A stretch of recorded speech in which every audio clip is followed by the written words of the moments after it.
is officially in the books. So what did we learn, and what does it mean going forward for the manufacturing sector and the plastics industry? Thank you for joining me for this version of Numbers Matter Shorts. And today I'm going to talk about what happened in the first quarter and why I think that's important going forward. I think the main theme coming out of the first quarter is we are in a holding pattern. Now, does this mean that we're at some kind of an inflection point and the trends are going to reverse or go in a certain direction, up or down? Or does that mean we're just marking time in a period of consolidation? In a lot of ways, I'm not sure yet, but let's just go through the indicators that I think are important and see what they're telling us. Interest rates. The problem with the interest rates, in my opinion, is we know the short-term rates are too high based on the Fed funds rate, and that means that the yield curve remains inverted. That's not a scenario that's healthy for the economy. It doesn't mean that there's going to be a recession necessarily. We've gone a long time with them inverted, and we haven't had a recession yet, but it's not the natural order of things. 1 month, 2 month, 3 months shouldn't be producing higher yields than 10-year, 20-year, and 30-year. So that's a mixed dynamic there. Something has to change. It will change. It won't last forever. Let's hope it changes in the right direction.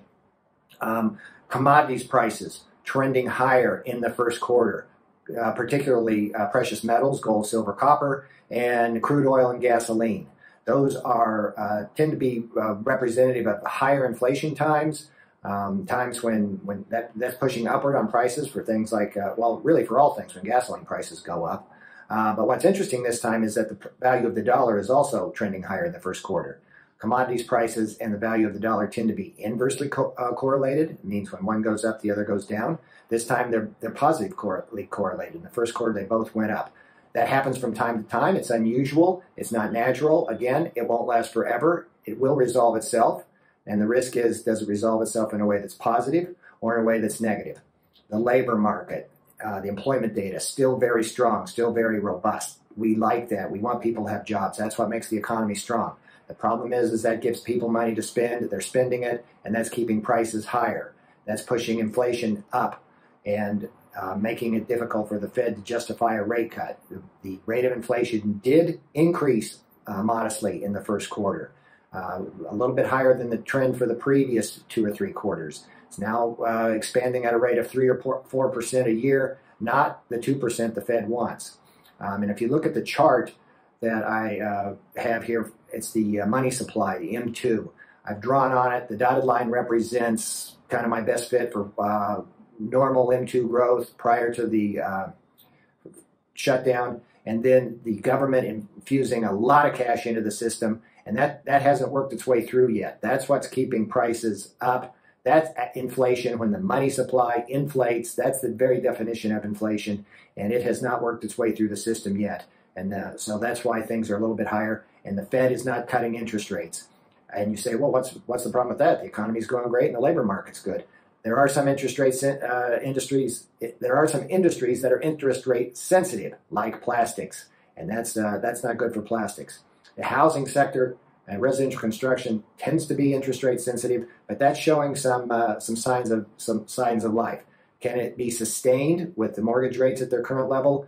I'm skeptical about that, but the motivated buyers are coming back to the market now. We've got housing starts on the way up. Can we get them finished? There's still a labor situation in the residential construction sector. So can we get some of these houses finished, get them to the marketplace, get some more houses started, get the economy started that way? Again, we're in a holding pattern. We have to wait and see.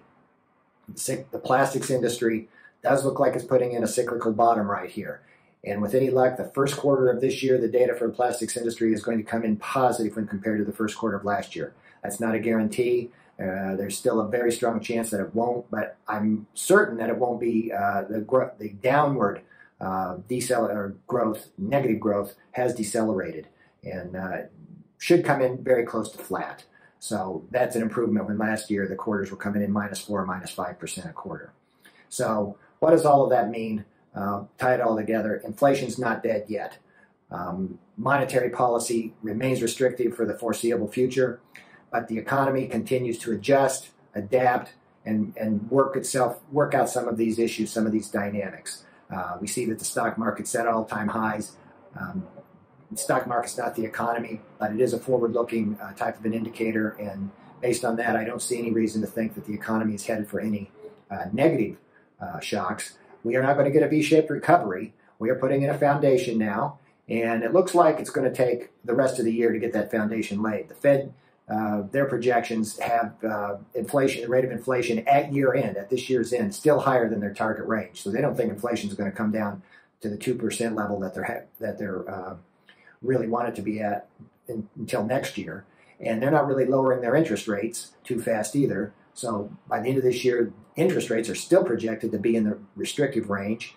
And so holding pattern, don't want to push the metaphor too hard, the soft landing aviation metaphor, but we are not going anywhere too far too fast. And I think the big thing is going to be consumer spending. Can we sustain strong consumer spending like we have? Well, we have to wait for the data to tell us. So far, not bad, not good.